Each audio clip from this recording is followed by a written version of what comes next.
o si se llega a cortar la transmisión, por favor, me avisan, porque no sé cómo puedo hacer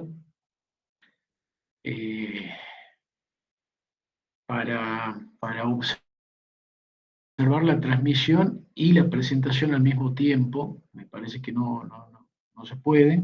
Pero bueno, cualquier cosita, si se corta la transmisión, me avisan, por favor. Ustedes me dicen que le están observando bien, ¿no? Sí. Bueno, gracias. Bueno, chicos, el capítulo de hoy es sobre virología general. La intención es que en esta clase podamos abordar las generalidades de la virología y que con esto ustedes tengan las herramientas principales para poder estudiar para el examen final las diferentes familias virales. Hoy por hoy, dentro de la currícula de medicina veterinaria, se incluye la virología dentro de la microbiología, aunque a ciencia cierta, hoy la virología ocupa una rama propia, ¿sí? Porque son tan diferentes, o sea, no se parecen en absolutamente nada a las bacterias, y en realidad no se parecen en nada a ningún microorganismo, porque ya por definición los virus no son microorganismos, ¿sí? Los virus son virus, ¿sí? Se los define así, virus son virus, y ya vamos pasando para ver cuáles son las particularidades que tienen, porque los virus se los conoce, a ver, las enfermedades virales, en realidad, se conocen desde tiempo inmemorial, ¿sí? Como causantes de grandes pandemias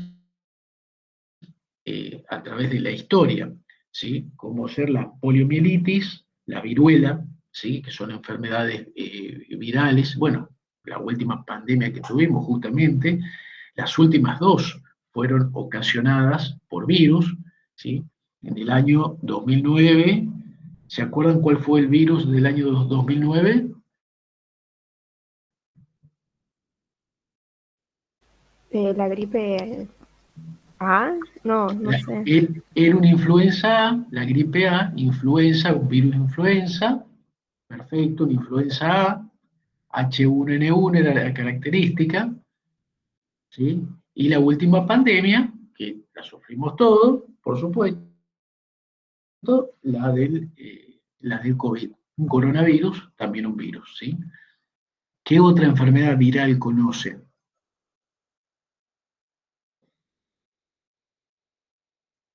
¿No conoce más enfermedades virales?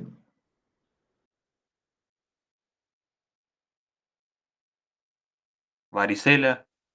Varicela, que es un herpes virus. ¿Cuál otra? Ébola. Ébola, ¿sí? También un virus, arenavirus, ébola, ¿sí? ¿Qué más? Ninguno tiene perro, ninguno tiene gato que se haya enfermado con enfermedad viral. Rabia. Rabia. ¿Qué más? Parvovirus. Parvovirus, virus hanta, sí, hantavirus. ¿Qué más? Conocidísima. Viejísima. Gripe aviar. Gripe aviar, una influenza de los perros, parecida al sarampión, moquillo, muy parecida al sarampión humano, el sarampión. Bueno, rabia, ya dijeron. El virus de la leucemia felina y de Virus de inmunodeficiencia la felina. leucemia y de la inmunodeficiencia felina, virus de la inmunodeficiencia humana, ¿sí? Leucosis El moquillo. bovina, ¿sí? Moquillo, un morbillivirus, son muchas, ¿sí? Entonces se conocen, por eso digo, las enfermedades virales se conocen desde hace muchísimo, muchísimo tiempo, inclusive en momias, no solamente en momias del antiguo Egipto, sino también en momias de acá de América, se ven signos, ¿sí?, de estos cadáveres momificados de haber sufrido alguna enfermedad viral, ¿sí? Como dije, grandes productores de pandemia, las grandes pandemias fueron ocasionadas por virus, ¿sí? Una de las más importantes fue la gripe española, ¿sí?, que ha diezmado Europa, ¿sí? Y después sí conocemos brotes epidémicos de enfermedades virales, como bueno, puede ser justamente, y como decía ahí una compañera, virus ébola en el África subsahariana, antivirus, se lo descubrió primeramente, se lo descubre en Estados Unidos, pero el virus venía del sudeste asiático, la encefalomielitis equina, que ocasionó hace muy poquito tiempo un gran problema en Argentina, la influenza aviar, que ocasiona hoy por hoy un problema, especialmente con el tema de la producción de carne de ave y el impedimento para poder exportar. Los brotes que hubo acá en Argentina fueron controlados inmediatamente. Por el momento no hay problema, ¿sí?, con la gripe aviar, pero Brasil sí está teniendo muchos problemas con la gripe aviar de los pollos. Como dije, las enfermedades virales se la conocen desde hace muchísimos años, inclusive Pasteur diseñó una vacuna contra una enfermedad viral sin ni siquiera, y no se le pasó por la cabeza lo que podría ser un virus, ¿sí? Él lo único que sospechaba era que era un microorganismo que no podía ser cultivado en un medio artificial, nada más, ¿sí? Con el correr del tiempo se inventan los filtros de porcelana, que bueno, hasta el día de hoy se siguen utilizando para ciertos experimentos, y los investigadores descubren que había ciertos elementos que pasaban los filtros de porcelana y que tenían la capacidad de producir enfermedad. Hasta que, con el desarrollo del microscopio electrónico, se logra ver por primera vez un virus. En este caso es un virus vegetal, que es el virus del mosaico del tabaco, y a partir de ese momento, 1930, comienza a abrirse como ciencia la virología. Cuando pega una explosión el estudio de la virología, cuando logran cultivarse los virus en cultivos celulares. Es decir, los virus se cultivan en tejidos, ¿sí?, en cultivos celulares, no se pueden cultivar en medios inertes, ¿sí? Esa es una gran diferencia que tienen los virus con las bacterias. Y por supuesto, con el desarrollo del microscopio electrónico y con todas las novedades de los microscopios electrónicos de barrido electrónico y las técnicas moleculares, pega esa explosión la virología, y a partir del año 50 comienzan ya a estudiarse en particular y a descubrirse muchos virus y descubrirse también muchas enfermedades que eran producidas por virus, ¿sí? O sea, dentro de todo la virología es una ciencia bastante moderna. Bueno, Profe, ¿pero qué es un virus? ¿y cultivos celulares sería qué, un tejido? Claro, es un tejido, son células, habitualmente se utilizan para los cultivos celulares, se utilizan células de epitelio, ¿sí?, de cualquier epitelio, por supuesto que vienen de un animal que está, es un animal cepado, es decir, es un ratoncito, habitualmente se utilizan ratones o hámster o cobayos, y se utilizan células de los epitelios, por ejemplo, de epitelio del intestino, la que más se utiliza son de epitelio renal, ¿sí? De los canalículos biliares, perdón, de los túbulos renales, se utilizan esos epitelios y en medios nutritivos, ¿sí? Se vuelcan esas células y esas células comienzan a, a replicarse dentro de esa botellita que tiene como un caldo, vamos a decir, con todos los nutrientes necesarios y comienzan a crecer esas células que son células de tejido, son células eucariotas, ¿sí? Y una vez que está crecido ese tejido, entiéndase por tejido el conjunto de células, se inoculan con los virus. Entonces ahí los virus se pueden replicar, pero en realidad no se replican en el cultivo inerte, sino que se replican en las células que están vivas. ¿Sí? ¿Se entiende? Vale decir que sería como inocular un animal de experimentación, pero sin que sea un animal. Son células vivas. ¿Se entiende lo que es un cultivo celular? Sí, Para hacer un cultivo celular, por supuesto, se requiere de laboratorios altamente especializados. No es fácil hacer un cultivo celular, porque imagínense que por empezar tengo que mantener esas células vivas. No es fácil mantener células vivas, es muy costoso y se necesita un equipamiento muy especial. ¿Sí? Inclusive en los laboratorios donde se hacen cultivos celulares suelen ser laboratorios que trabajan a presión negativa, es decir, que cuando uno abre la puerta del laboratorio existe un equipamiento especial, ¿sí? Que hace que no ingrese nada de aire, ¿sí? hacia adentro del laboratorio, de manera de que no contamine, y a su vez tiene filtros para que todo lo que se produzca ahí adentro no pueda salir al exterior. O sea, entonces imagínense lo que es la tecnología de ese laboratorio. No es fácil, aquí en Argentina hay muy pocos laboratorios, todos son de centros de investigación, por supuesto, que pueden realizar cultivos celulares. ¿Sí?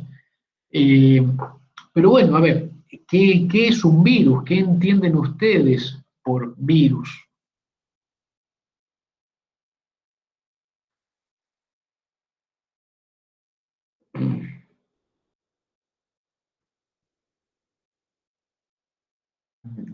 Nadie sabe lo que es un virus, nadie sospecha lo que es un virus.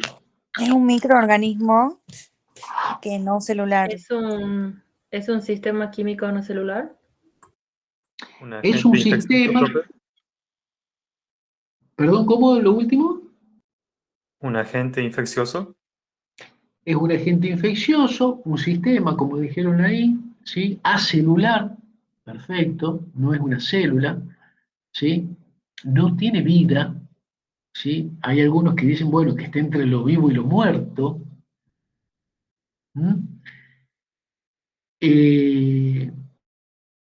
Me gustó eso que dijeron, es un sistema. Sí, porque es un sistema, ¿sí? Donde se va a combinar en ese sistema, por decirlo de alguna manera, material genético, ¿sí? Y unas proteínas, ¿sí? Que lo van a envolver, ¿sí?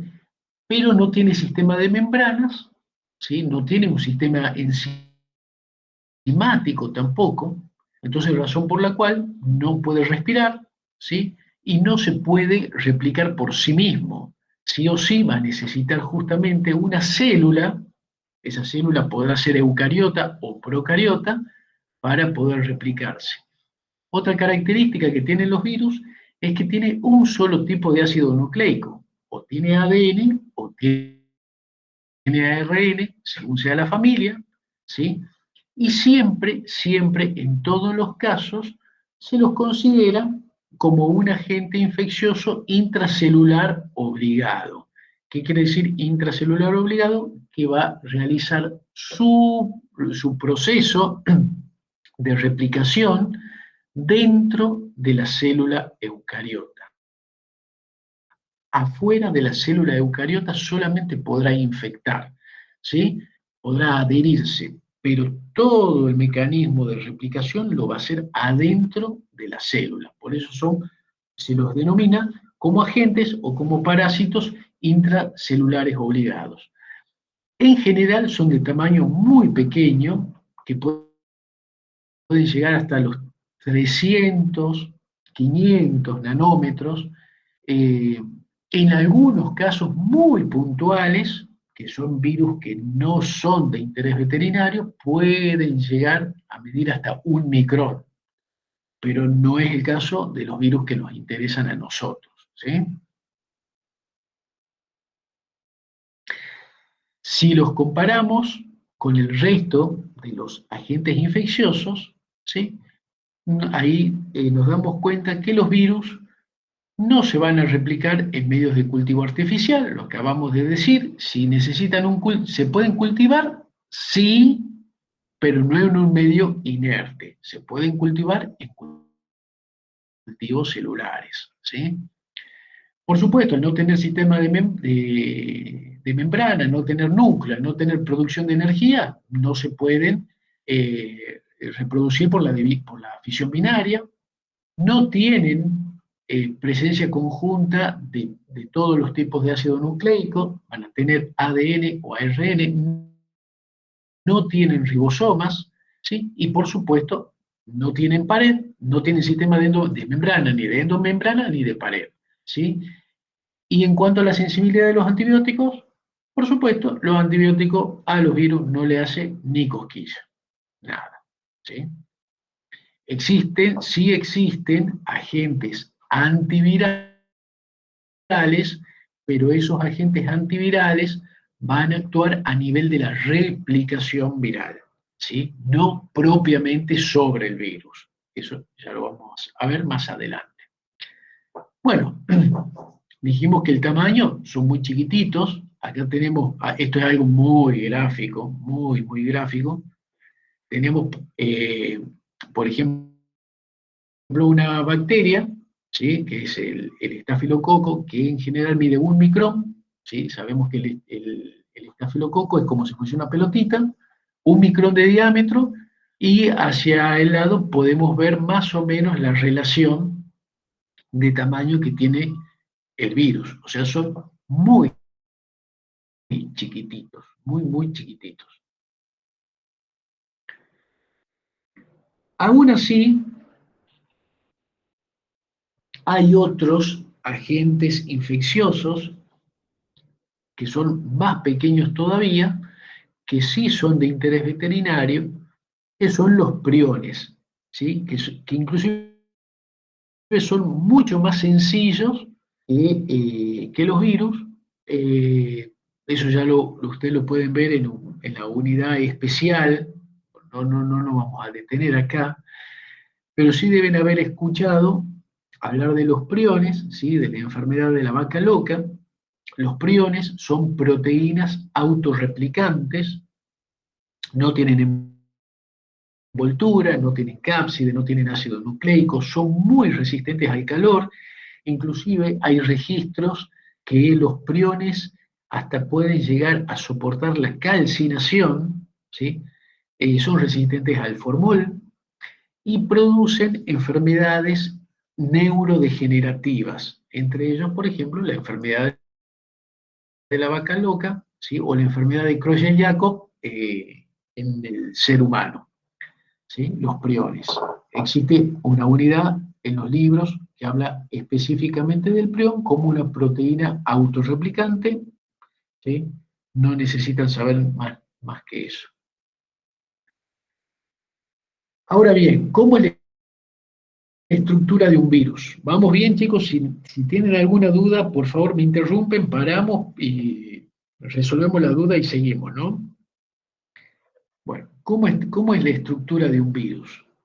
Como dijimos, los virus tienen solamente un tipo de ácido nucleico, van a tener ADN o ARN, no tienen los dos. Una capa proteica, ¿sí? Que va a envolver ese ácido nucleico, que se denomina cápside. Cada unidad de esa cápside se denomina capsómero, ¿sí? y una capa, y por fuera, ¿sí? Por fuera de la cápside, una capa de naturaleza lipoproteica de origen celular, que va a ser la envoltura viral, que no siempre estará presente. Entonces de ahí va a venir la estructura, va a venir la clasificación de virus envueltos, aquellos virus que tienen esa envoltura, y virus desnudos o no envueltos, aquellos que no tienen esa estructura de envoltura. Eso nos sirve primeramente para poder clasificar esa envoltura viral que es de origen celular y de naturaleza lipoproteica. Entonces, el virus desnudo, como dije hace un ratito, es el ácido nucleico, que puede ser ADN o ARN, nunca los dos, ¿sí? Y su cápside de naturaleza proteica, que cada unidad de esa cápside se denomina capsómero. Y por otro lado, los virus envueltos, ¿sí? Que va a ser el ácido nucleico, la cápside y por fuera esa envoltura de origen celular, naturaleza lipoproteica. ¿Sí? ¿Se entendió cuál es la diferencia entre virus envuelto y virus desnudo, verdad? Bueno, vamos a decir que sí. Sí. Chicos, ¿sí? Chicos, por favor, cuando les pregunte, contesten, porque si no, yo no estoy viendo si está en línea todavía, entonces, si no, me siento como un loco que estoy hablando solo, ¿sí? Por favor, Es les que pido. sí, creo que lo que pasa es que si uno deja abierto el micrófono, después hace interferencia. Y hasta que uno escribe y habilita el micrófono y después lo deshabilita, por eso pienso que no contestan un poco los chicos, pero sí están mandando emojis. Ah, bueno. Es que eso yo no lo estoy viendo. La única posibilidad que tengo es abrir otra cámara para poder ir viendo, pero bueno, no lo hice. Muchísimas gracias por su explicación, porque me acaba de desburrar. Le agradezco. Bueno, acá tenemos entonces, en comparación, el virus desnudo con el virus envuelto, ¿sí? Y se denomina, bueno, acá está como nucleocápside el conjunto del ácido nucleico, sí, digo bien, la cápside con el ácido nucleico, la cápside compuesta por sus subunidades denominadas capsómeros. Bueno, otra cosa que nos sirve, además de la envoltura, para poder empezar a clasificar los virus y darles un lugar a estos virus, es la simetría que tiene esa cápside, ¿sí? La que tiene simetría es la cápside, ¿sí? Y tenemos distintos tipos de simetría. Simetría icosaédrica. ¿Quién me puede decir qué es un icosaedro?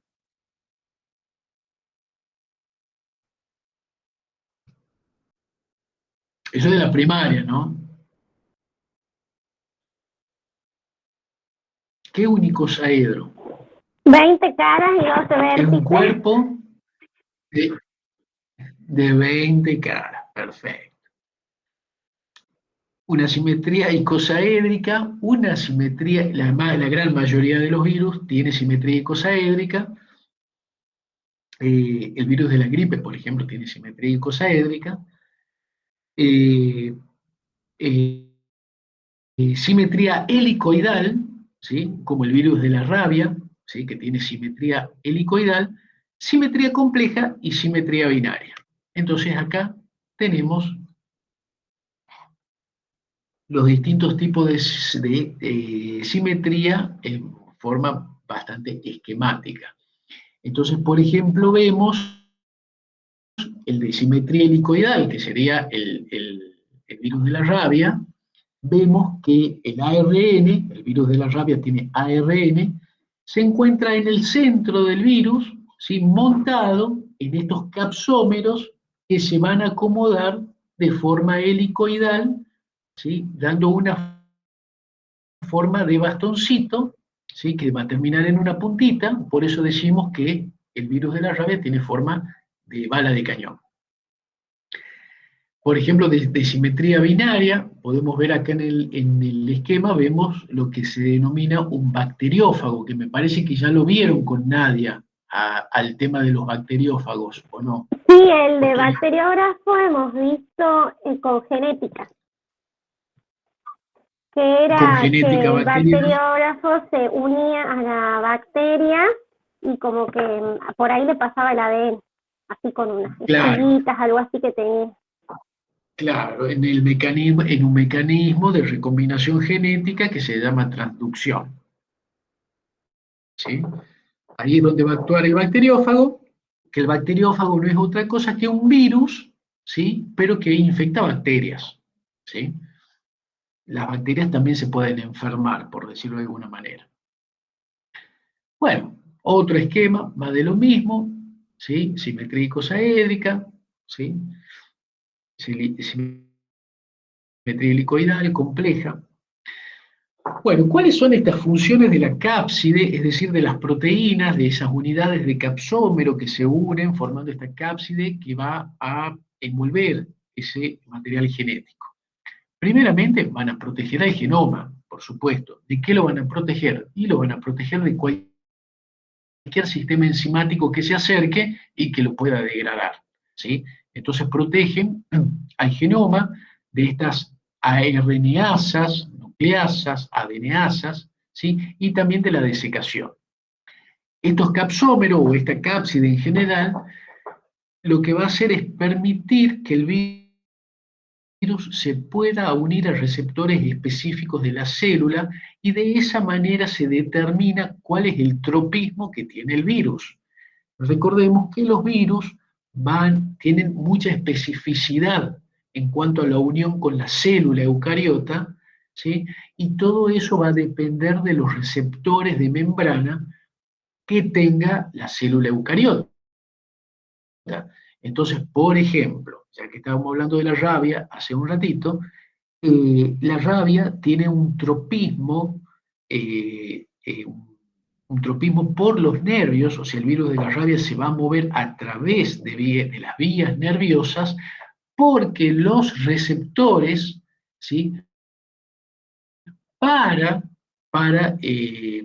la cápside viral se encuentran más que nada en las células nerviosas. Entonces eso es lo que va a permitir que el virus de la rabia se adoce a las fibras nerviosas y tome eso como las vías para la infección, o sea, su tropismo, ¿sí? Entonces ahí están las determinantes del tropismo de cada virus. Al ser proteínas, por supuesto, tienen un peso molecular interesante, importante, lo que le va a dar la capacidad, esto es lo que habíamos hablado en clase, esa capacidad antigénica, ¿sí? Es decir, que esa capacidad antigénica de actuar como antígeno, es decir, que van a poder inducir a la respuesta inmunológica, porque tienen un peso molecular importante, ¿sí? Que puede despertar esa respuesta inmune. Y por supuesto, al despertar esa respuesta inmune, también, ¿sí? Esta cápside va a ser el blanco, va a ser la diana, ¿sí? Del sistema inmunológico, tanto humoral como celular. ¿Vamos bien hasta ahí?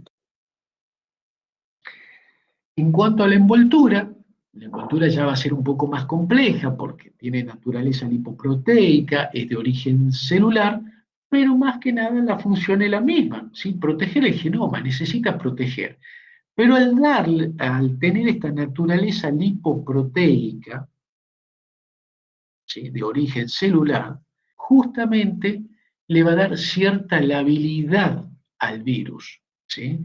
Al ser de naturaleza lipoproteica, los virus envueltos, ¿sí? Van a ser bastante sensibles principalmente al jabón, a los detergentes, ¿sí?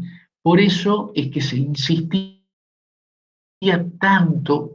tantísimo durante las últimas 2 pandemias que tuvimos, tanto del H1N1 como del coronavirus, lavarse las manos, y se insistía tanto con eso, porque se sabe que los virus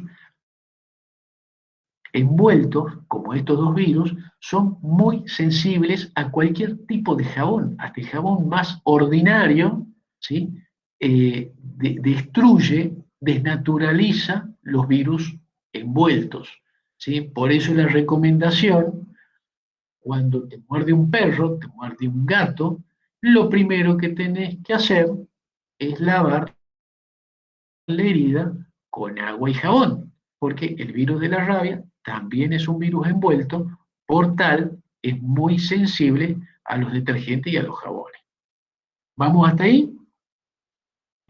Sí, Bueno, preguntas hasta el momento.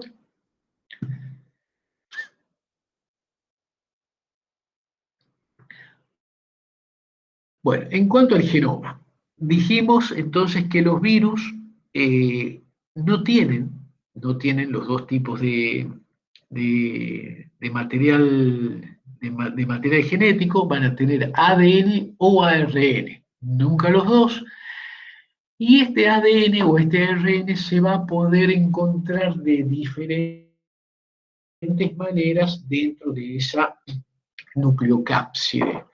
Entonces podemos tener ADN que naturalmente nosotros entendíamos que estaba en cadena doble, pero los virus los pueden tener en cadena simple e inclusive de forma circular.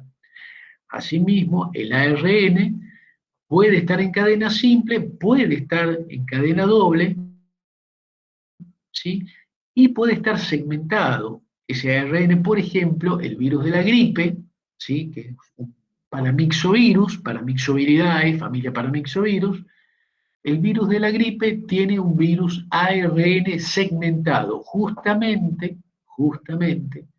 que sea ARN y que sea segmentado es lo que le da tanto esa variabilidad genética a la gripe y esa gran capacidad que tiene el virus de la gripe de mutar año tras año, ¿sí? Las 2 cosas, que sea ARN y que sea segmentado, le da esa capacidad tan grande de poder mutar, ¿sí? Todos los virus ARN tienen esa gran capacidad de mutar. Todo lo que sea ARN en realidad tiene capacidad de mutar, porque recuerden que en una replicación de ARN no hay corrección de copia. En cambio, en ADN sí hay corrección de copia.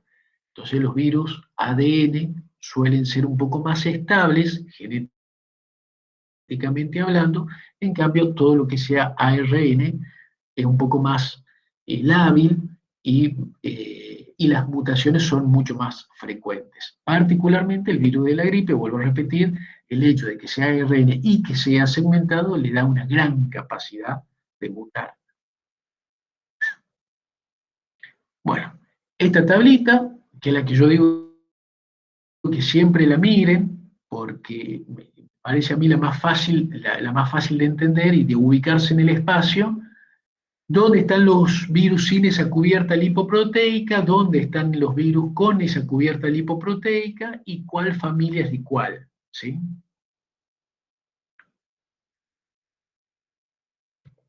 Bien. Bueno, el efecto de los agentes físicos y químicos, bueno, ya estuvimos hablando un poco, ¿sí? Vuelvo a repetir, todos aquellos virus que tengan envoltura, siempre van a ser más sensibles. Los que tienen envoltura son más sensibles. Los virus desnudos suelen ser más, más sólidos, ¿sí? A las condiciones ambientales, más estables. Por eso, vuelvo a la tablita anterior, arriba a la izquierda, ¿sí? Tienen un virus sin cubierta lipoproteica, virus ADN, y dice parvovirus con simetría icosaédrica, no sé si lo están observando, El parvo es un virus desnudo, razón por la cual el virus parvo, el parvo canino o el parvo porcino, son virus que son difíciles de erradicar de un domicilio. Cuando yo tengo o tuve un cachorro con parvo, y esto más de uno lo debe haber vivido o lo debe haber visto, cuando yo tengo un cachorro con parvo, se enferma y lo tengo en la casa y el perro termina muriendo o no, ese ambiente queda muy contaminado con virus parvo y es muy difícil de poder sacarlo porque es realmente el virus parvo es muy resistente a, bueno, a todo, ¿sí? Porque esa característica de ser muy pequeñito, de ser un virus desnudo, le da esa capacidad. Por eso siempre se recomienda, si tuviste un cachorrito con parvo, bueno, esperá un tiempo prudencial, ¿sí? Se recomienda esperar un año, por lo menos 6 meses, aunque sea, para volver a traer otro cachorro, o si traes un cachorro, ya lo tenés que llevar recontra vacunado para que pueda estar en ese ambiente que creemos queda contaminado, ¿sí? Eh, los virus son bastante sensibles al calor, ¿sí? Eh, Apenas unos segundos a temperaturas mayores de 60 grados, que son temperaturas muy fáciles de conseguir, ya el virus se desnaturaliza y ya no tiene esa capacidad infectiva. En cuanto, perdón, que me está sonando el...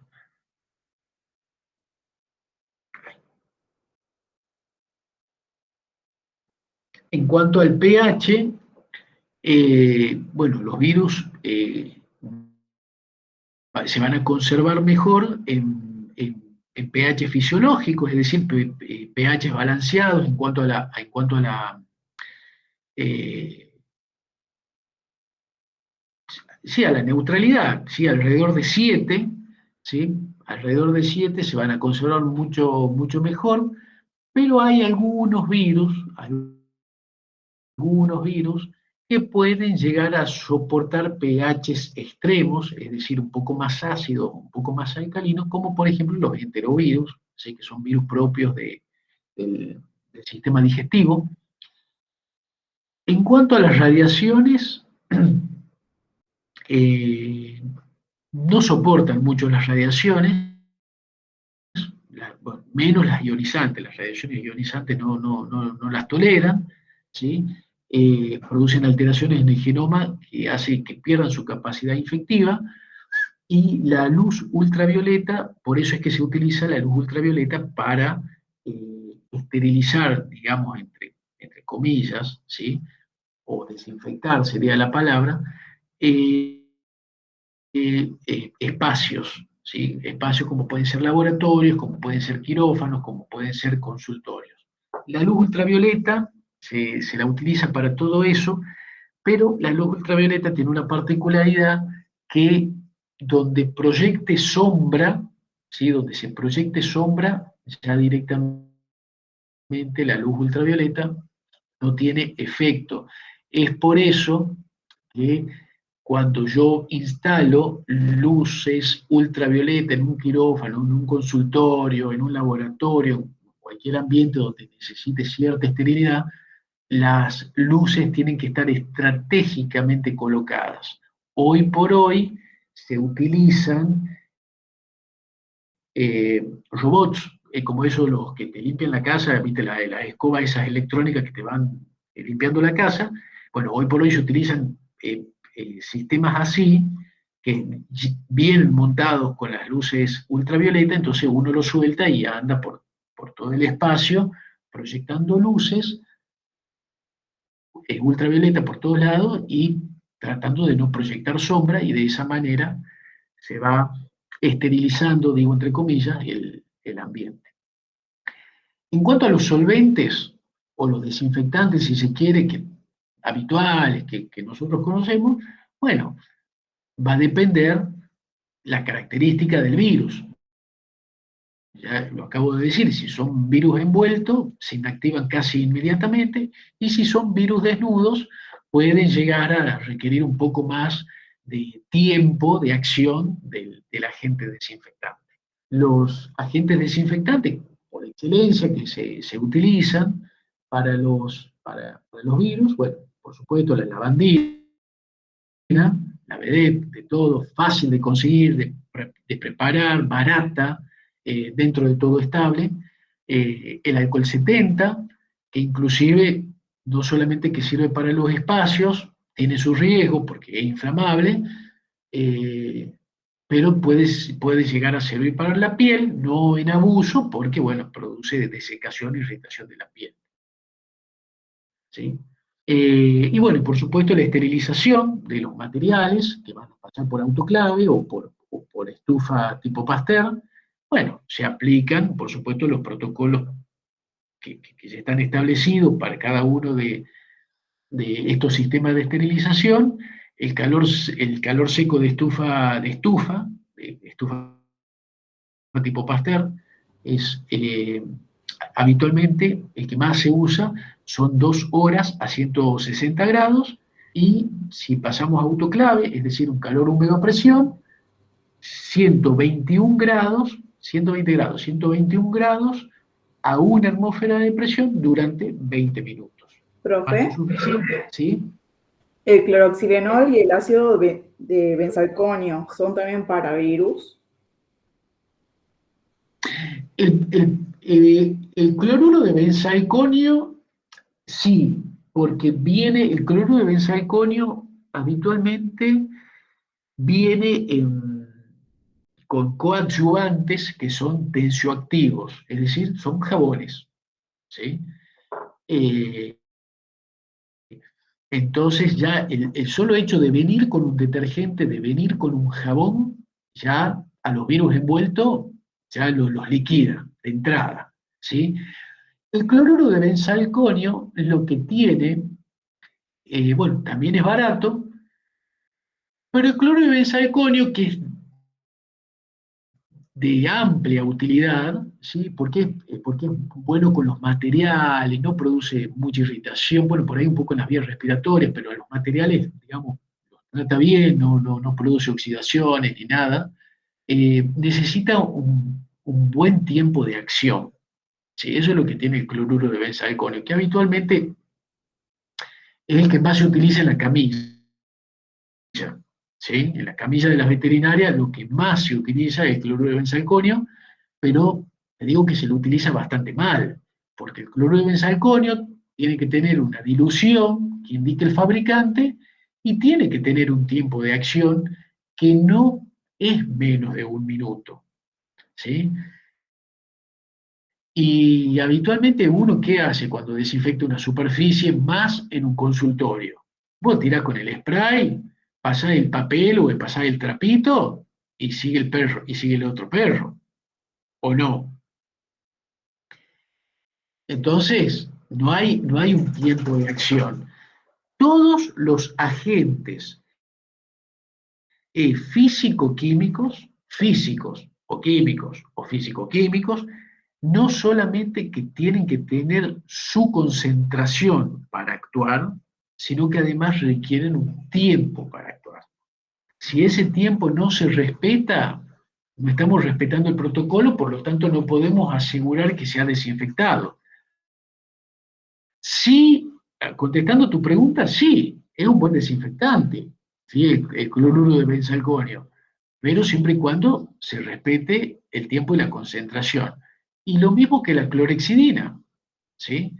La clorexidina, por ahí, te diría que es un poquito más efectiva como antiséptico, que el cloruro de benzalconio, pero bueno, tiene ciertas particularidades de la clorexidina que, por ejemplo, no se lo puede utilizar en agua de bebida. El cloruro de benzalconio sí se lo puede utilizar en agua de bebida. Se lo puede poner en el agua de los bebederos, inclusive, el cloruro de benzalconio. Eh, Respetando, por supuesto, las indicaciones del fabricante, ¿no? Y en algún momento, bueno, hace mucho que no lo veo, pero se solía utilizar el cloruro de benzalconio para desinfectar las verduras, ¿sí? Cuando uno, bueno, compra la lechuga, el tomate, lo que sea, lo lava y después lo deja en agua con cloruro de benzalconio para que se termine de desinfectar y así poder preparar los alimentos de forma más segura. Antes se lo veía un poco más, ahora hace rato que no lo, inclusive en el súper llegué a verlo. En la Pero bueno, época de Y la en pandemia épocas, usaba con en lavandina, es más épocas efectivo la de, lavandina. ay, espera, que me hablaron dos personas al mismo tiempo y no escuché ninguna de las dos. Decía de que en tiempo de pandemia se lavaba con lavandina, en ese caso es más efectiva la lavandina en cuanto a los virus. La lavandina es efectiva de la misma manera con virus y con bacterias. Con virus y con bacterias es efectiva. En este caso del coronavirus, sí cobraba cierta relevancia la lavandina. ¿Por qué? Porque era pandemia, porque la gente estaba enloquecida, porque no se conseguía lavandina, porque no se conseguía alcohol, entonces lo que se conseguía servía, ¿sí? Porque en este caso en particular que vos me preguntás, hay que ver también el contexto, ¿sí? Si yo tengo para elegir cuál agente voy a utilizar de acuerdo a lo que yo quiero desinfectar, bueno, puedo elegir y voy a elegir siempre el mejor. La lavandina es muy buena, es barata, pero la lavandina no es tan buena con todos los materiales, ¿sí? La lavandina hay ciertos materiales que le hace daño porque es un oxidante. La lavandina es un oxidante. profe, Entonces, y en época de pandemia también estaba el amonio cuaternario en el súper, que eran así unos bidones. bueno, es lo mismo, bueno, el amonio cuaternario también, otra vez, lo mismo que es barato, eh, parecido al cloruro de benzalconio, ¿sí? El, lo que tienen estos productos es que, vuelvo a repetir, al ser noble con los materiales, son de amplio uso, ¿sí? Eso es lo que tiene el benzalconio, los amonios cuaternarios, que no te rompen las cosas, ¿sí? La lavandina por ahí es un poco más compleja, ¿sí? La lavandina, bueno, ustedes saben, la misma rejillita de la cocina, si vos la ponés en una lavandina que está un poquito concentrada, prácticamente que se te desarma la rejillita de las esponjas mismas, quedan como apelmazadas cuando toman contacto con la lavandina. Pero es un muy buen desinfectante. Inclusive, inclusive la lavandina, pues yo ya casi no hago clínica, pero yo a la lavandina le he utilizado para tratar piodermias. Las piodermias son las infecciones piógenas de la piel. Eh, yo he tratado piodermias con lavandina y me ha ido muy bien. O sea, tiene una amplia utilidad la lavandina. Por supuesto, a diluciones muy controladas, no La concentradas, clorexidina, que los controladas. shampoos A con diluciones muy clorexidina no van controladas, bien. me dio mucho mejor el resultado de la lavandina que la clorexidina en estas piodermias. Piodermias, yo te estoy hablando de piodermias complicadas, con amplios tratamientos con antibióticos de diferente naturaleza y que no mejoraban y que no mejoraban. Entonces ahí no me quedó otra que utilizar algo global como la lavandina, y me dio muy buen resultado. Muy, muy buen resultado. Pero era ya el último recurso, ¿no?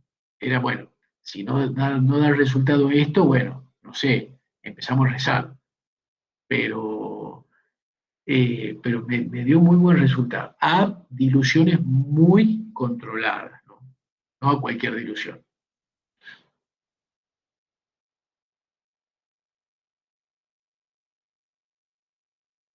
Bueno, ¿más preguntas?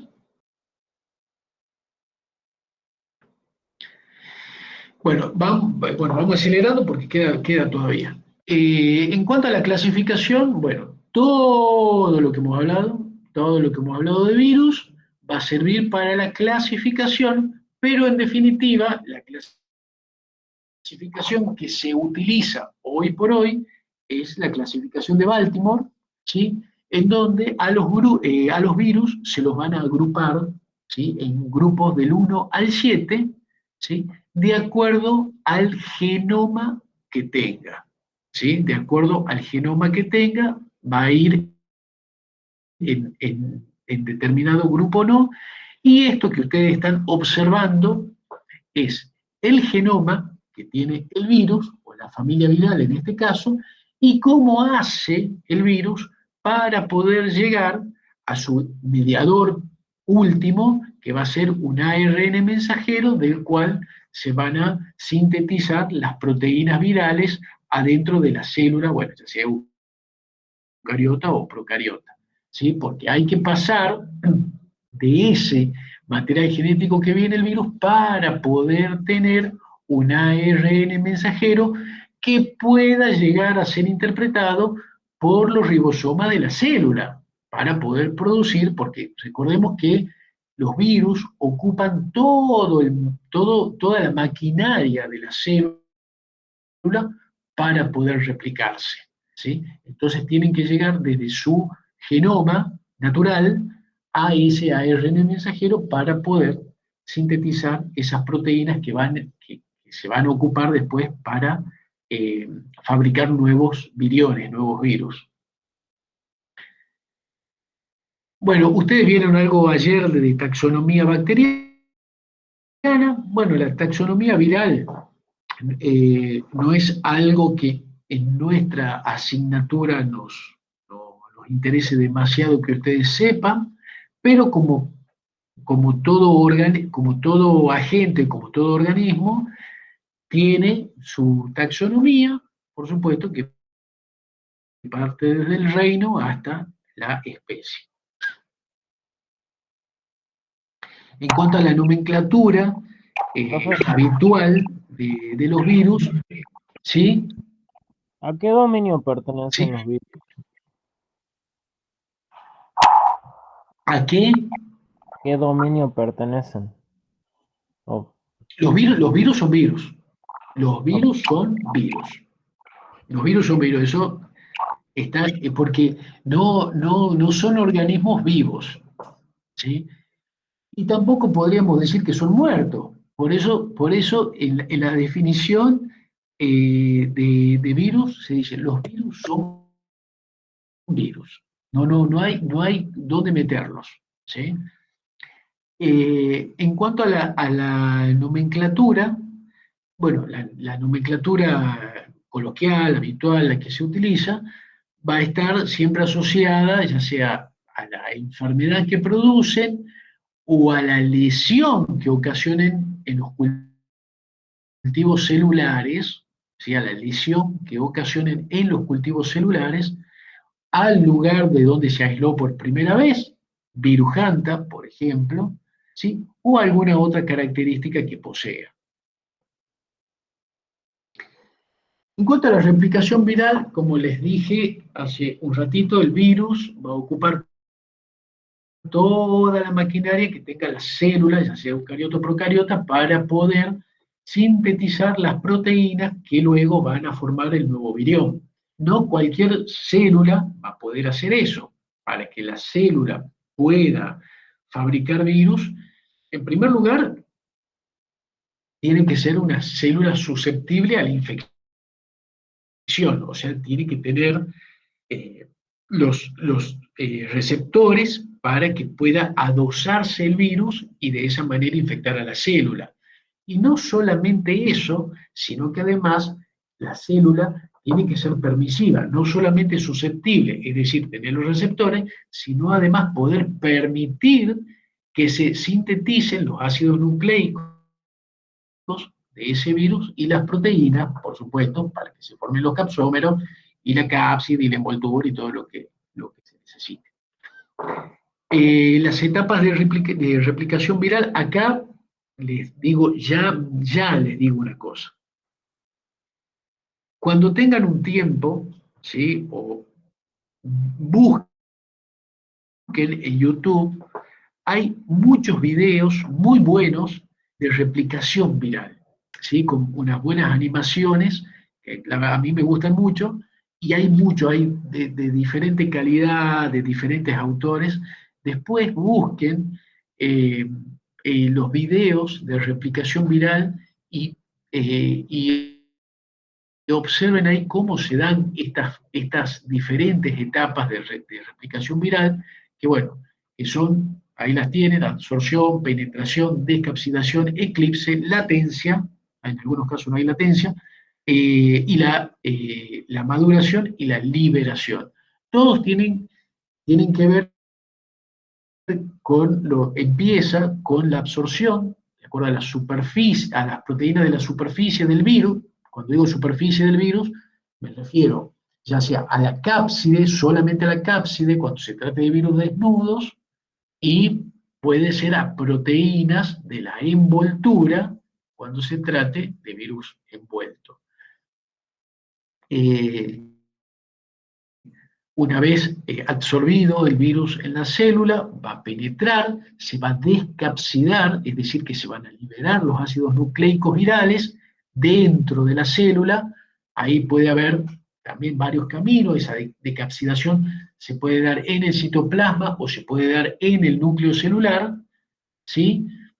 Y el eclipse quiere decir que ese material nucleico se va a asociar de alguna manera al ácido nucleico de la célula para así sintetizar nuevos ácidos nucleicos, las proteínas virales. Posteriormente va a madurar, produciéndose el ensamble de esas proteínas de cápside con el ácido nucleico nuevamente formado, y la liberación, que va a ser por lisis celular, o sea, estallando la célula, o por brotación, o gemación, si se quiere. Bueno, se produce la absorción primero a través de los receptores, luego el ingreso del virus a la célula, que puede ser por translocación en el caso de los virus desnudos, o por endocitosis, por fusión de la envoltura con la membrana plasmática.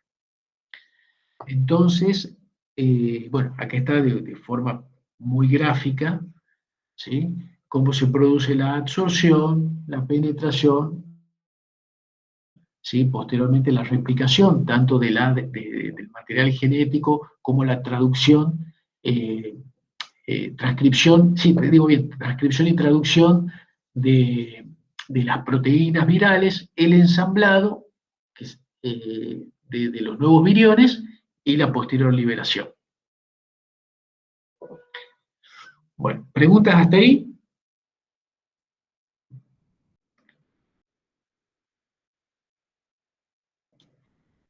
En cuanto a la interacción, a la relación que existe entre el virus y la célula, tenemos diferentes tipos de relación, ¿sí? Tenemos una infección productiva, ¿sí?, que va a producir nuevos viriones en células que son permisivas, o infección abortiva, es decir, la célula va a estar infectada, pero no va a ser totalmente permisiva, razón por la cual no va a haber producción de nuevos viriones, o esos viriones van a ser defectuosos y no van a poder producir nuevas infecciones, ¿sí? Y los provirus, que es un genoma que se va a terminar integrando a la célula eucariota, y se van a producir nuevos viriones por cada paso de reproducción de la célula que haya. Eso pasa mucho en las infecciones por retrovirus, virus de la leucemia felina, virus de la anemia infecciosa equina, y también pasa con algunos virus productores de tumores, como los papilomavirus, por ejemplo.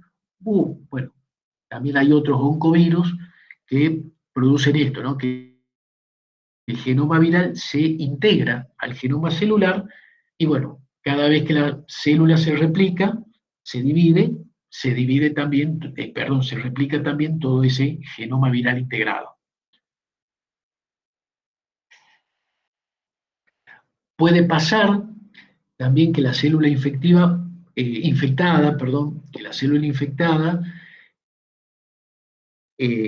por el virus, directamente el virus se acopla a la célula de una manera tal que altera toda su estructura, todo su metabolismo, ocasionando la lisis y la muerte celular, ¿sí? Esto se va a observar con lesiones en la célula, con lesiones características. Esas lesiones características ocasionadas por los virus en el cultivo celular se denomina el efecto citopático que se puede observar. El efecto citopático son los cambios morfológicos o morfofisiológicos de la célula en el cultivo celular por la alteración, por la infección por un virus.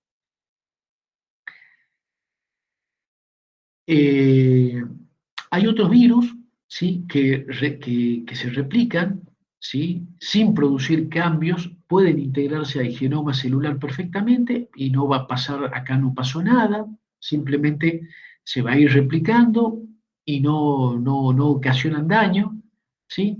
O bien puede ocasionar transformaciones, ese genoma viral se acopló a la célula y se va replicando, pero produciendo cierto tipo de alteraciones, ¿sí? Ya sean metabólicas o alteraciones morfológicas, en cada replicación de la célula, lo que se denomina cambios de transformación.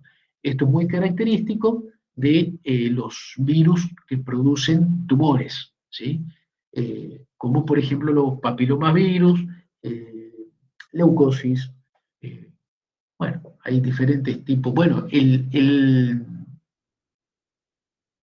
TBT inclusive, bastante frecuente en los perros, hay una línea teórica, ¿sí?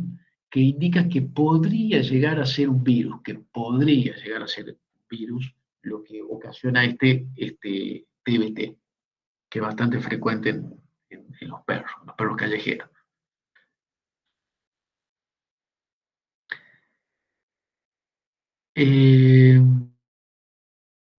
Bueno, esto lo acabamos de ver, lo acabamos de hablar.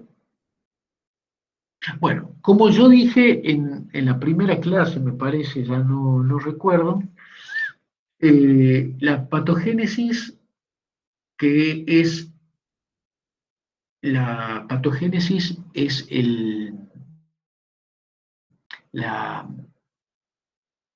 cómo se da la enfermedad, ¿sí? Cómo se produce la enfermedad en un animal, esa patogénesis, bueno, viral o bacteriana, va a depender de distintos factores. En este caso estamos hablando de virus, por eso decimos patogénesis viral, pero tranquilamente podríamos estar hablando de una bacteria. Va a depender de distintas cosas, ¿sí? Va a depender de cuál sea el virus y de la cepa del virus que esté actuando, va a depender de ciertos factores del hospedador, ¿sí? Y de en qué fase de vida se encuentre ese hospedador, y también va a depender de cuestiones ambientales.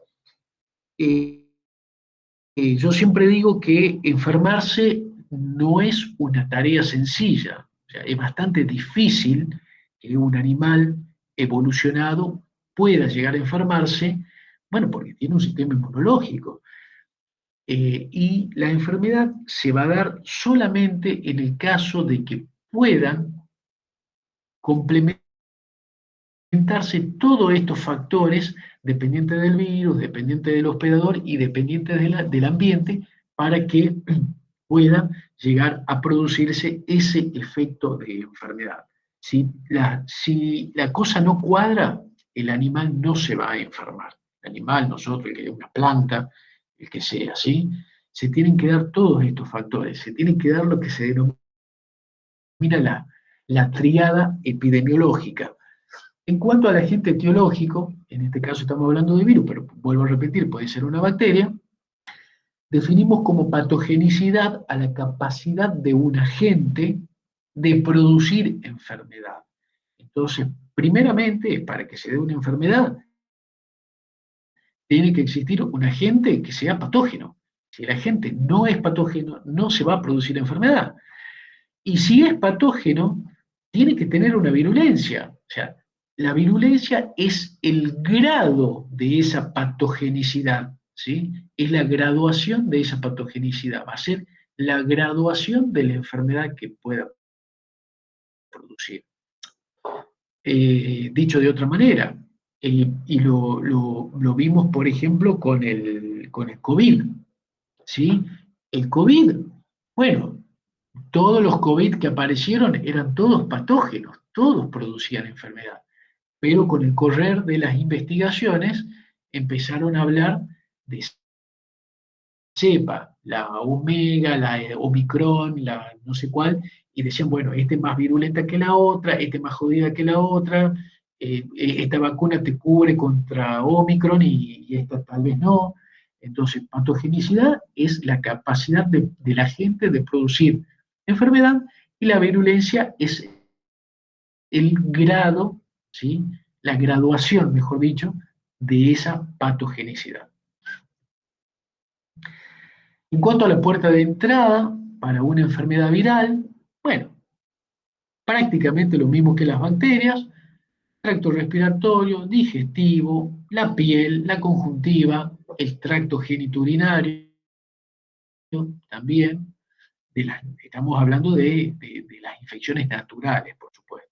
Después, si hablamos de infecciones experimentales, hay más vías, ¿sí? En cuanto a la infección viral, bueno, puede ser localizada, por ejemplo, el virus sincicial respiratorio, que se va a ubicar en las vías respiratorias bajas, o, por ejemplo, una infección diseminada, como por ejemplo puede ser una rabia, puede ser un herpes virus, ¿sí?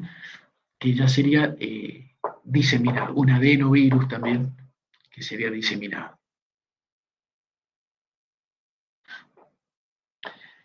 Para que se dé una infección viral, tiene que existir, volvemos a lo mismo, tiene que existir un efecto directo del virus que va a depender de la virulencia, o sea, del grado de patogenicidad, de la carga viral y de la dosis infecciosa mínima, ¿sí? Si no hay un número mínimo, una carga mínima de virus, no se va a dar la infección, ¿sí?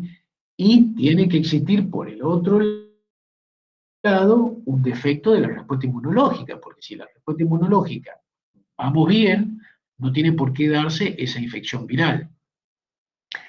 Y de acuerdo al equilibrio que haya entre uno y el otro, se va a producir la enfermedad con la posterior excreción de nuevos viriones para seguir reproduciendo la enfermedad.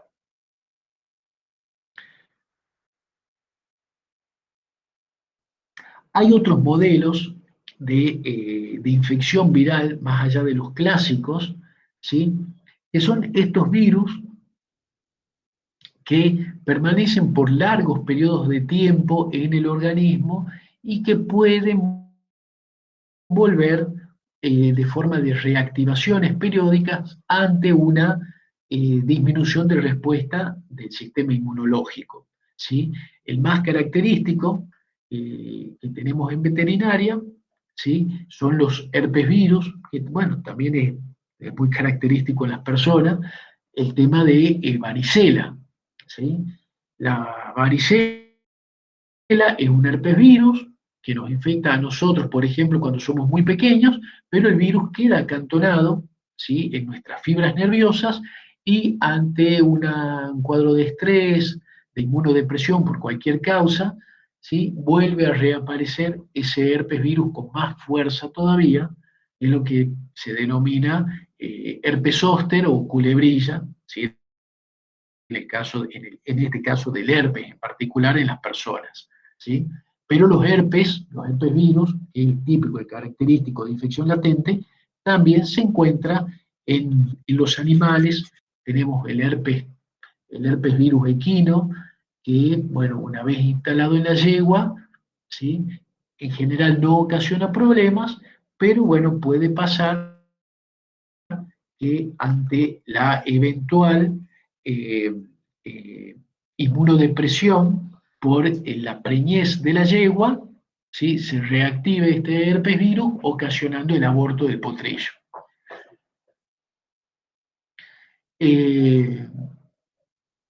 De la misma manera tenemos este latente, el de herpes virus, y tenemos, por ejemplo, las infecciones crónicas y lentas que digamos, se caracterizan por periodos de incubación muy largos, ¿sí?, o periodos de incubación cortos, pero con una producción viral pequeñita e intermitente muy limitada, ¿sí?, que son otros tipos de relaciones de infección viral en los organismos, en los animales, los organismos evolucionados. Bueno, la infección transformante, ya hablamos de los oncovirus y papilomavirus. Bueno, ¿hasta ahí alguna pregunta? ¿Ninguna pregunta? No por mi parte. Bueno, pasamos a la parte de diagnóstico de laboratorio. Esto vamos a ir bien rápido, pero es solamente para que el objetivo es que logren entender que esto sí existe, se da y sirve tanto para los virus como también para algunas infecciones bacterianas. En cuanto a los métodos de diagnóstico, tenemos los métodos directos y los métodos indirectos, ¿sí? ¿Saben cuáles son los métodos directos y cuáles son los métodos indirectos? El directo sería el test de ELISA que nos hablaba la profe.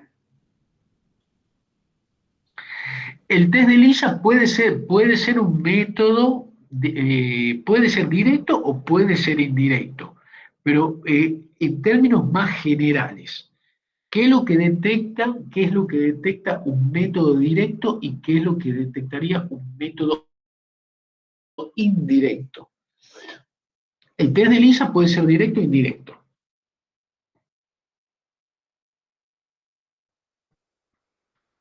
Los Y métodos capaz directos, que un sí. directo te dice positivo o negativo y nada más. Y un indirecto capaz que sea algo más preciso, como qué tipo de cepa y con qué lo podés curar.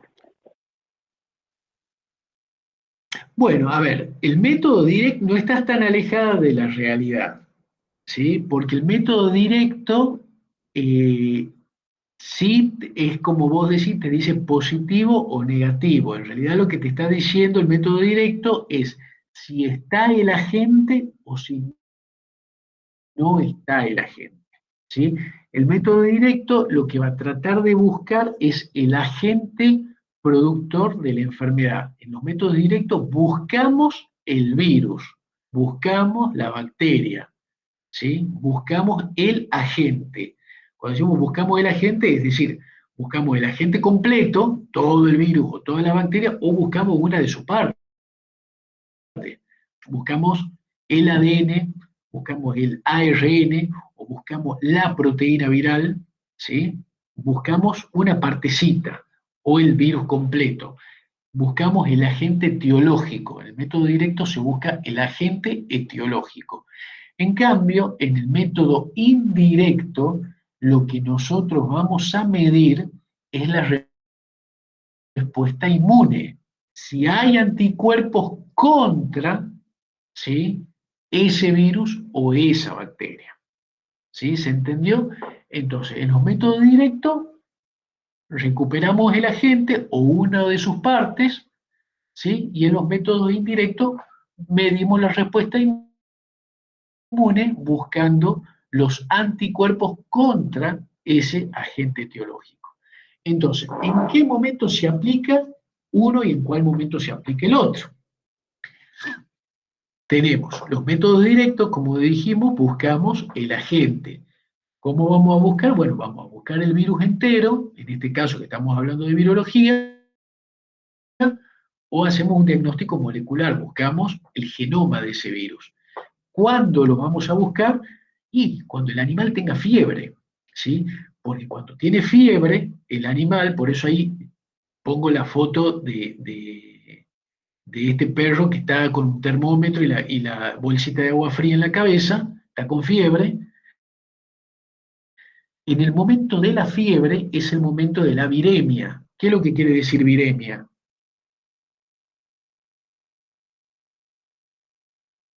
¿Qué quiere decir viremia?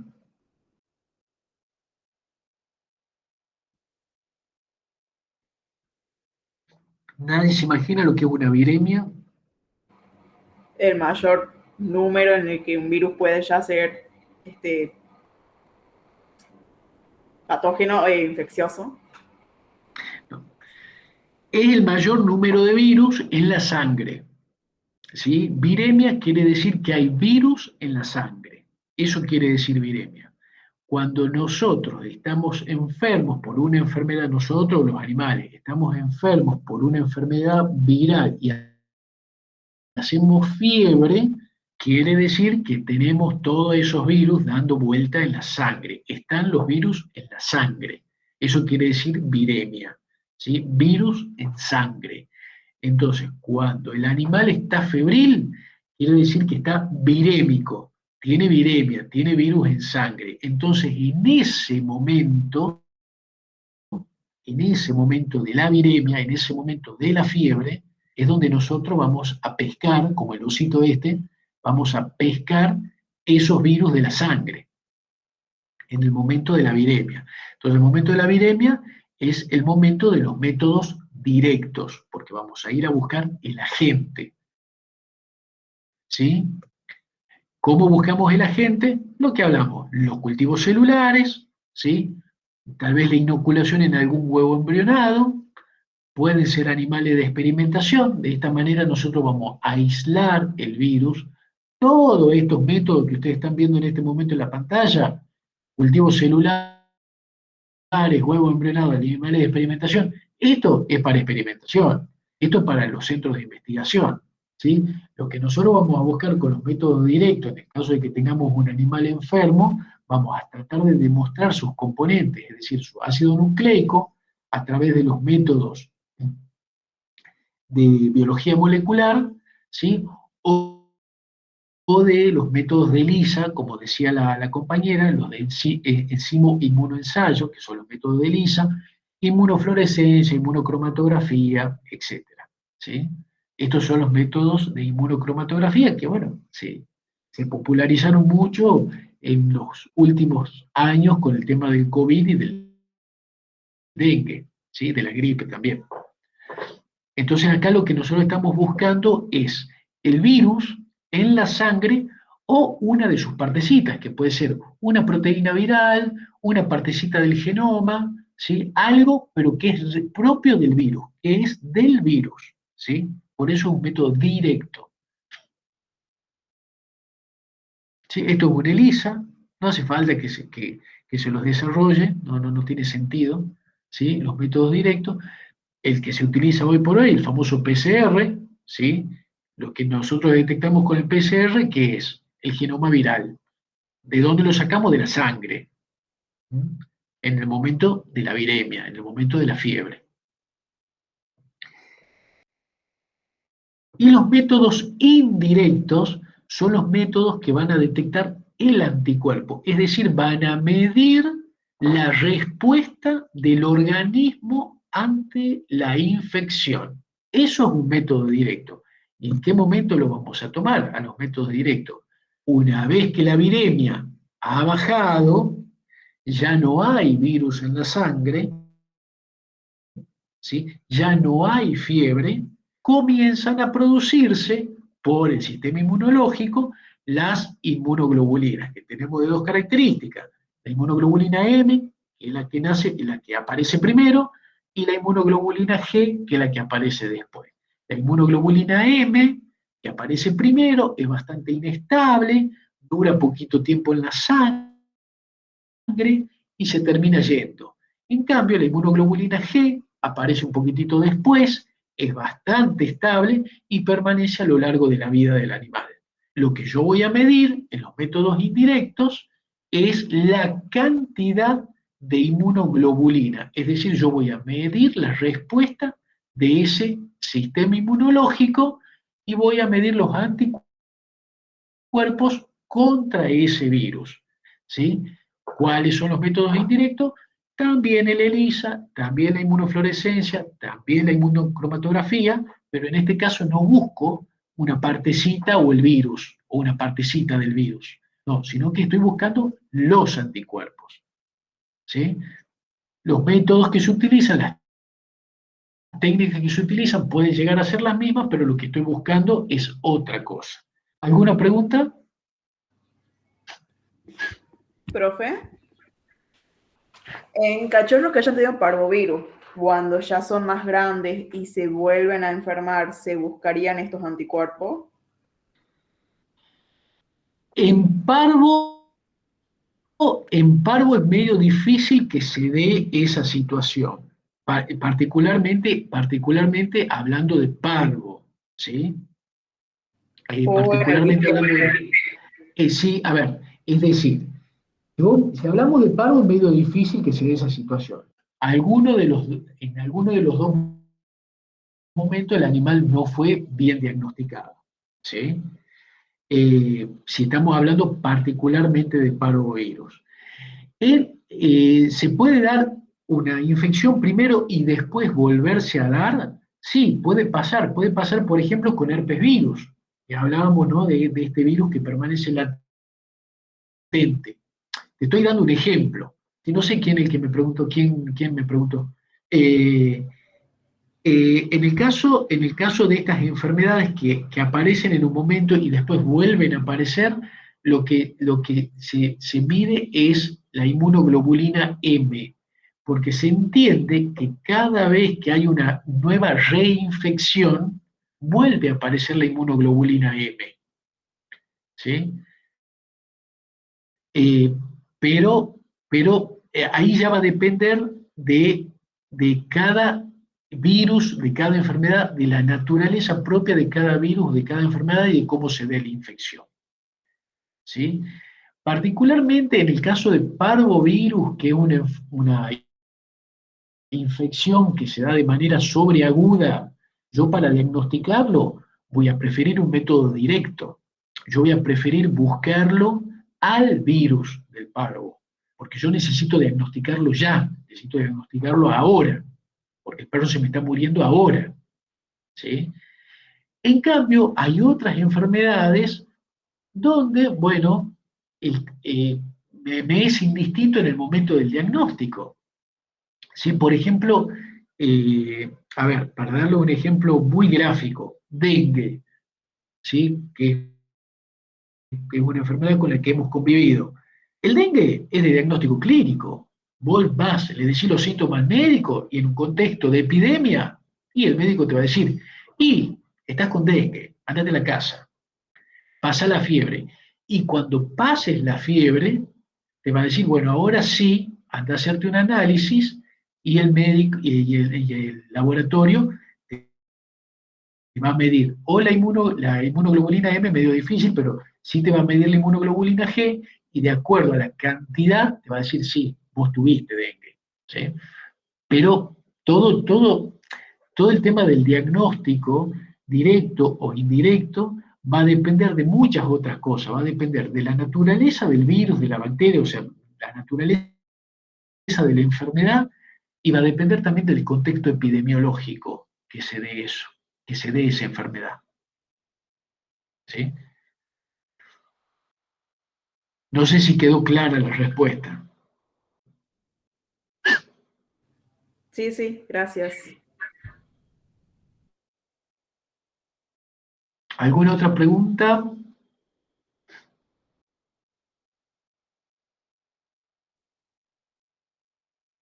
¿Preguntas? Quiero ver el chat. ¿Dónde estuvieron escribiendo? Que me dicen, están escribiendo acá. Bueno, ¿alguna otra pregunta?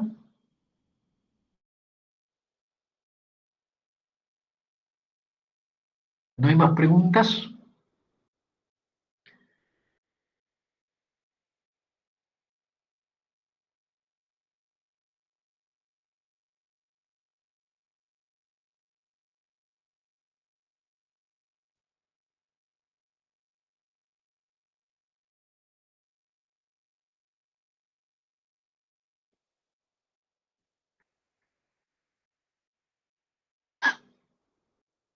Bueno, no hay más preguntas, nos despedimos entonces y nos vemos la semana que viene. Sí, profe, la semana que viene son clases, las 2 clases son normales porque creo que la profe ayer había dicho Ay. que había una que la íbamos a tomar por cuenta de nosotros, cada uno. Ay, a ver, esperá que vos me estás pidiendo muchísima información en este momento. Yo tengo todo anotado. Si me esperás un ratito, me fijo, porque yo la tengo a la profesora Nadia, aunque ustedes no lo crean, la profe Nadia es la que me pone a mí en sintonía porque yo me olvido de todo. Nadia, entonces yo me fijo en el chat con Nadia y ella me va subiendo todo. A ver, tengo que fijar en el cronograma. Puede ser que la semana que viene sea la clase de micología. Esa clase la tenemos grabada. Capaz que a eso se refería la profe. Ah, sí, esa. Claro, el día 9, el día martes 9, ¿así sería? Claro, el día martes 9, hongos, clase virtual asincrónica con el profesorado el día 9. Y el día 10 tenemos patogenicidad de infección, que es una clase horrible que doy yo, porque es larga y es tediosa, el día miércoles 10. Claro, el día 9 tiene la clase de hongos. O sea, el martes que viene, la clase de hongos asincrónica, eh, asincrónica. O sea, la pueden ver desde su casa. ¿Sí? Y el miércoles, bueno, el miércoles doy yo patogenicidad y bueno, y ahí me pueden hacer cualquier pregunta de la clase que vieron de hongo.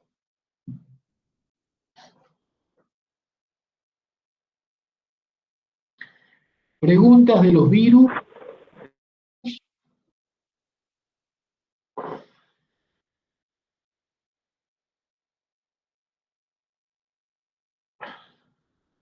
Preguntas, quejas, sugerencias, comentarios.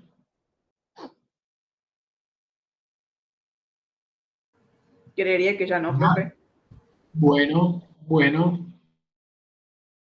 entonces nos estamos despidiendo y bueno, nos estaríamos viendo el miércoles conmigo en la clase. Ah, ahí aprovecho y le hago una pregunta. Eh, porque todos los años nos pasa exactamente lo mismo. Nos pasa exactamente lo mismo todos los años. Nosotros tenemos la clase de los días miércoles programada para las 17 horas. Siempre pedimos antes, darla antes, y nos dicen que no, porque no hay disponibilidad de aula. Pero cuando llegamos el miércoles al aula F, resulta que está vacía.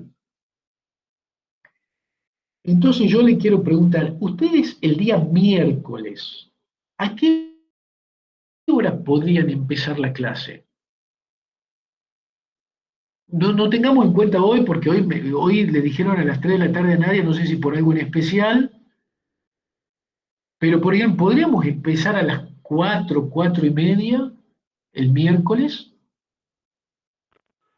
Sí, a las Me- 4 está bien, no sé. Si no, Por mi las parte, 4. sí, profe. Sí, profe. Igual que el martes y miércoles, misma hora. O que quede a la misma hora, vos me decís que quede a las 4:30. Eso es lo que me querés decir. Por mi parte, sí, profe. Bueno, hagamos una cosa. Yo ya sé que ustedes pueden a las 4. Yo voy a preguntar otra vez, voy a volver a preguntar el tema de la disponibilidad del aula y nos estamos comunicando, ¿les parece? Y cualquier cosa la adelantamos un poquitito porque particularmente esa clase que doy yo de patogenicidad de infección es una clase pesada, tediosa, eh, aburrida, te diría, pero bueno, hay que darla. Entonces ya voy a preguntar qué es lo que pasa antes de microbiología y nos estamos comunicando, ¿le parece? Bueno, profe, Sí, estaría perfecto. bueno comenzar más temprano. Bueno, ahí Estefanía quiere hacer una pregunta o levantó sin querer. Bueno, Sí, sin querer. bueno. Bueno, listo. Entonces, chicos, yo los despido, descansen y bueno, cualquier cosita nos estamos comunicando. Bueno, hasta el miércoles. Bueno, hasta el Adiós, miércoles, nos profe. vemos. Chau, Nos chau. vemos, profe. Chau, chau.